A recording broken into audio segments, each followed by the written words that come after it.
सियालकोट में anti narcotics force की जानिब से all Pakistan tab ball national championship 2025 का शानदार इनेकाद किया गया। हमारे ब्यूरो चीफ नोमान चौधरी की रिपोर्ट के मुताबिक जिसकी इफ्तिताई तकरीब में सियालकोट के मारूफ समाजी व कारोबारी शख्सियत ने बतौर मेहमान खुसूसी शिरकत की। टूर्नामेंट का बुनियादी मकसद नौजवान नस्ल को मंशियात जैसी तबाकुन लानत से दूर रखना, उन्हें खेलों की मुस्बत सरगर्मियों की तरफ राग़िब करना था।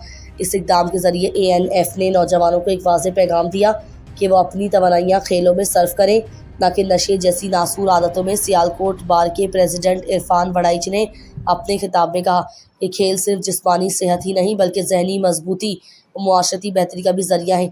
उन्होंने ANF की इस काविश को सराहते हुए कहा कि ऐसी तकरीबात से मुआशरे में मुस्बत तब्दीली आएगी और नौजवानों को एक नई राह मिलेगी। शुरका और शायकीन ने भी इस मुहिम को बेहद सराहा और खेल के मैदान में ऐसे बामकसद पैगाम को काबिल तहसीन करार दिया।